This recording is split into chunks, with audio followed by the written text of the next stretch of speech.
Bonsoir à tous. Donc, une nouvelle vidéo qui porte essentiellement sur la modélisation d'un plancher mixte. C'est porté par des poutres métalliques, deux familles des poutres, les poutres principales et les poutres secondaires ou bien les poutres solides. Donc, je vais étudier un cas simple, un panneau rectangulaire dans les dimensions, la grande portée égale à 10 mètres et la petite portée égale à 7 mètres. Et je vais vous montrer comment on va préparer ce modèle-là pour modéliser et pour dimensionner les poutres solides ainsi que les poutres principales. Donc, je vais travailler dans l'école, dans l'interface étude d'une coque. Et je vais commencer, comme je vous ai dit toujours, je vais commencer par la génération des lignes de construction ou bien la définition du axe. Je vais cliquer sur définition du axe. Par rapport à X, j'ai un seul espacement de 7 mètres. Et par rapport à Y, c'est un panneau 7 par 10, un seul espacement de 10 mètres.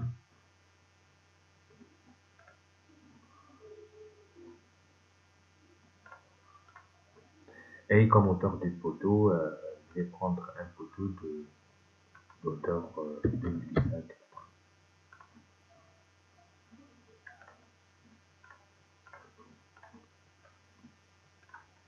C'est ça.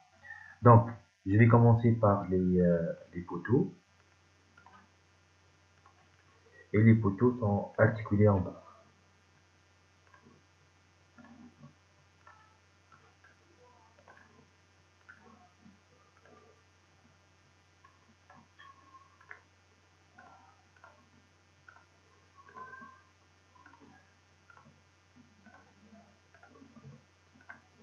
Donc les 4 poteaux, et je vais commencer maintenant par les poutres principales.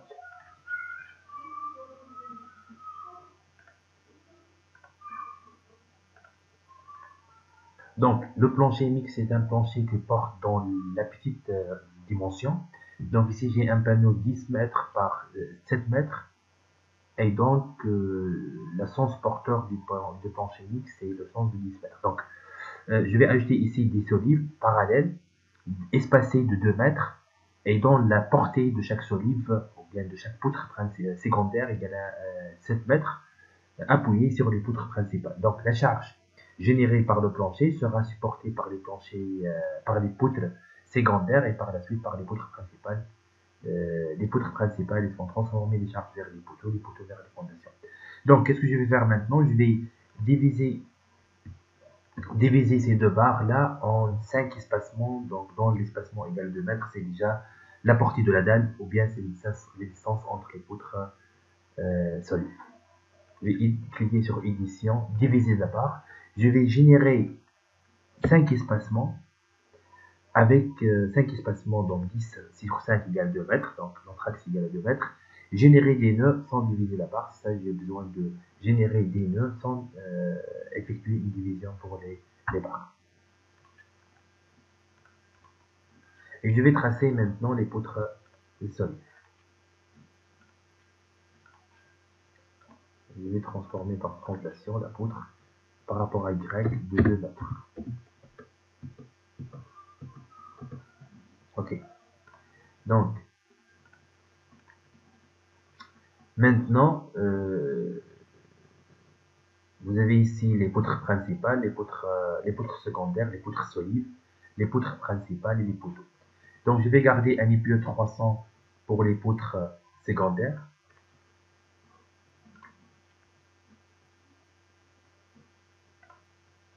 Un IPE 360 pour les poutres principales. Et un HEA 300 pour les poteaux.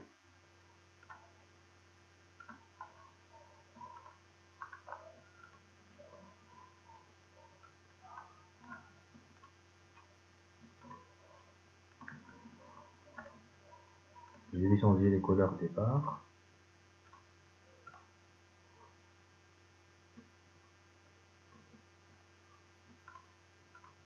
Okay.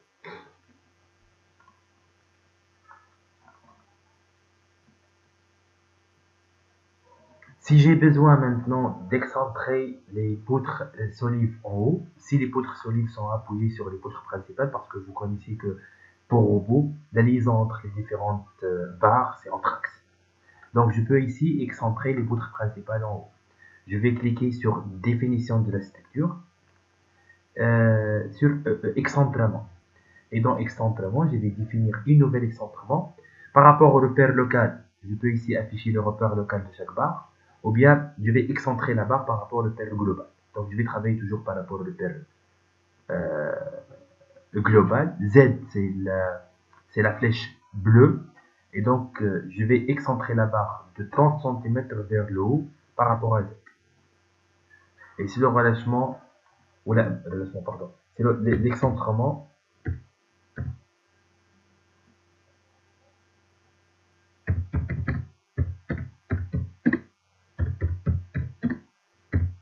pour les sols.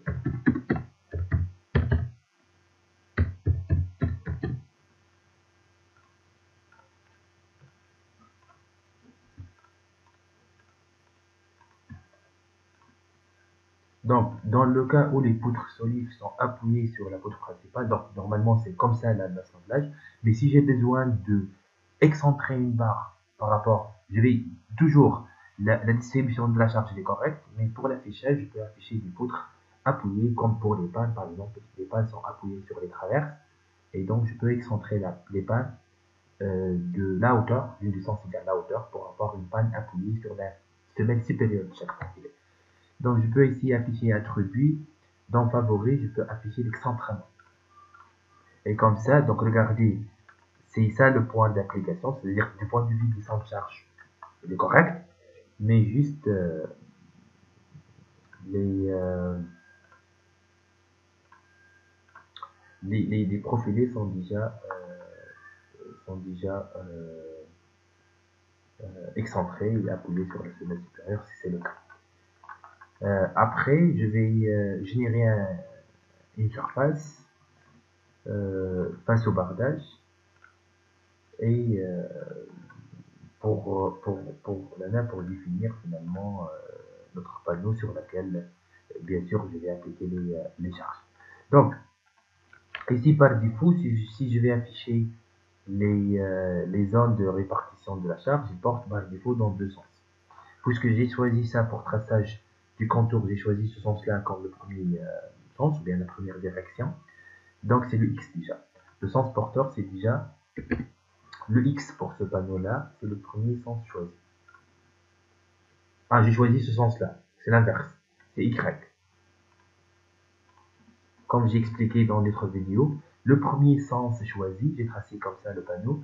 Le premier sens choisi, c'est déjà la direction X du panneau. Donc si je vais cliquer ici, par défaut, elle va générer un panneau qui s'emporte dans les deux sens. Mais si j'ai un panneau qui porte dans un seul sens, c'est le sens perpendiculaire au solide. Donc je vais ici cliquer sur Y ou bien X. X, c'est le premier sens choisi. C'est la première direction choisie pour le traçage de notre panneau. Donc puisque j'ai choisi le sens transversal comme le premier, donc c'est X déjà, donc Y c'est le sens porteur. Après, je vais charger donc je vais changer juste l'unité de la force en Newton. Et je vais ici charger ce panneau-là par la charge permanente et la charge d'exploitation. Juste ici, je vais prendre un exemple quelconque. Donc, je vais ajouter une charge permanente. Je vais tenir compte du poids propre de la structure. La structure, elle est sélectionnée déjà. Donc, elle va considérer le poids propre de la structure. Et je vais appliquer aussi comme une charge permanente. Exemple ici, c'est une charge surfacique. La valeur égale à, par exemple, moins 600 du kN par mètre appliqué sur ce panneau-là. Et comme une charge d'exploitation, je vais appliquer une charge égale à moins 400.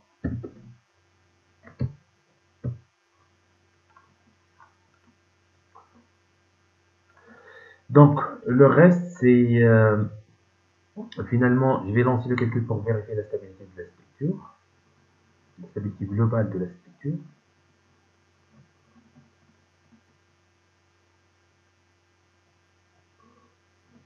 et je vais créer une combinaison de charge manuelle. Donc, d'abord, je reviens ici, préférence de la tâche, pour changer la norme de construction en béton armé. C'est le BRL, mais ce qui m'intéresse, c'est les pondérations, c'est par rapport, par exemple, le BRL. Et comme ça, je peux générer des combinaisons manuelles. J'ai deux charges. J'ai une seule combinaison à l'état limite multitude et une seule combinaison à l'état limite service. À l'état limite multitude, la combinaison c'est la charge permanente multipliée par 1,35 plus la charge d'exposition multipliée par 1,5. C'est la première combinaison. Pour la deuxième combinaison, c'est la combinaison à l'état limite service. Je vais vérifier la flèche des poutres, par exemple, avec une charge avec G plus Q tout simplement. Donc j'ai généré les deux combinaisons de charges.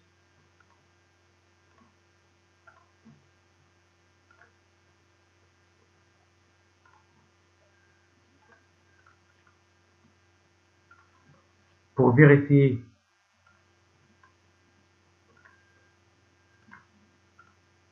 regardez ici, c'est un panneau qui porte dans deux sens. Chaque solide va prendre la moitié de la charge. Donc la surface d'influence pour chaque portique, c'est l'espacement entre les solides fois 7 mètres. Donc regardez ici, pour chaque solide, elle va supporter cette surface-là avec changement de couleur pour indiquer que voici la surface supportée par cette barre-là, ainsi de suite. Donc c'est correct. C'est bon, j'ai bien vérifié que le panneau porte dans le sens correct. Et je vais ici, je vais par la suite afficher le diagramme des barres, ainsi de suite, pour les efforts internes pour les différents éléments. N'oubliez pas que les poutres solides sont des poutres biarticulées. Donc, je vais aller à définition de la structure et je vais effectuer un relâchement articulé pour les poutres solides. Ce sont des poutres qui sont soumises à la flexion simple, tout simplement.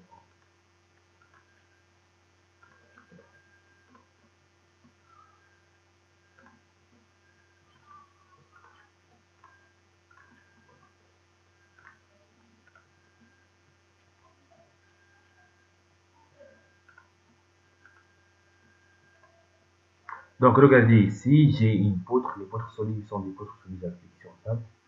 Et donc, comme ça, je peux afficher les valeurs des efforts internes.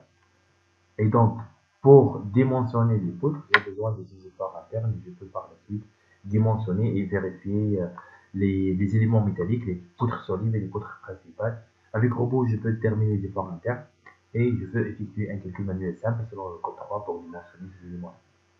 Donc, pour l'étude des planchers mixtes MM, j'ai besoin d'une autre calcul manuel.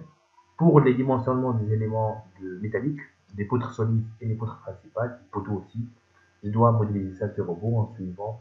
On peut suivre cette petite vidéo-là qui résume les différentes étapes de la modélisation, l'affichage des diagrammes des efforts internes, tels que les moments, les efforts tranchants, et ainsi de suite. Et comme ça, je peux par la suite dimensionner ces éléments-là. Je vous remercie pour votre attention.